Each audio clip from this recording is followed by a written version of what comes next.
What is good, y'all? I'm your host, Red Pandy, and here is Triple M Podcast, or more correctly, Maddening Myths and Misconceptions.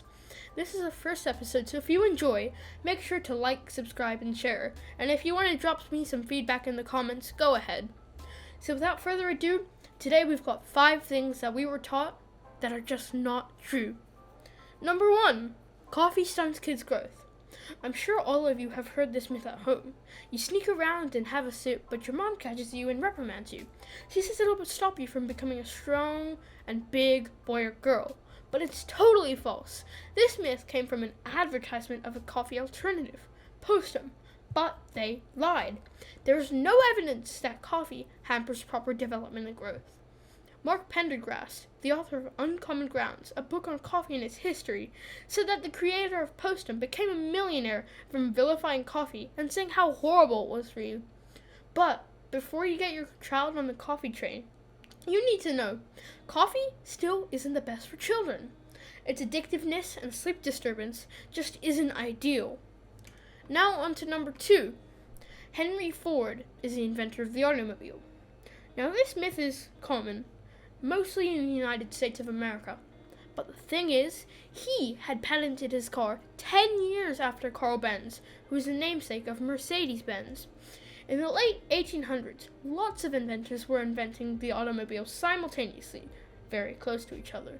But reports say Carl Benz and his quote-unquote vehicle powered by a gas engine was the first to get a patent. For number 3, we're going to talk about water. Everyone needs water to survive. But with this amazing thing, we are given a maddening myth. Guys, water doesn't conduct electricity. At least not pure, clean water.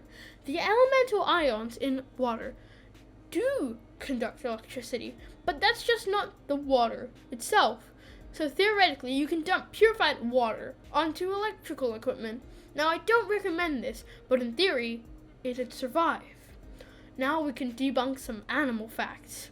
Bats aren't actually blind. In fact, some species even have very good vision.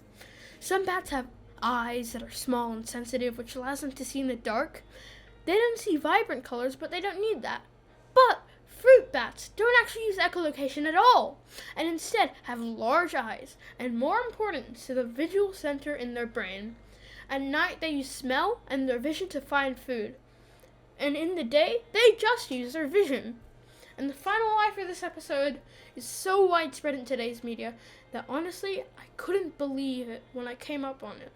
Chameleons actually don't change their color for camo.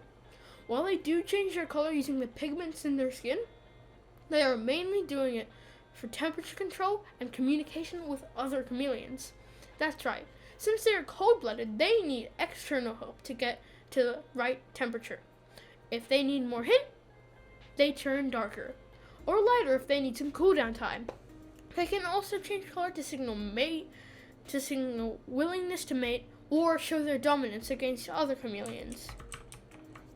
And for a bonus fact, Theodore and Franklin Roosevelt are distantly related.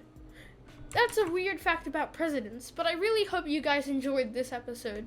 If you did, make sure to give it a big fat like. And once again, if you want to give me some feedback on this, that's much appreciated.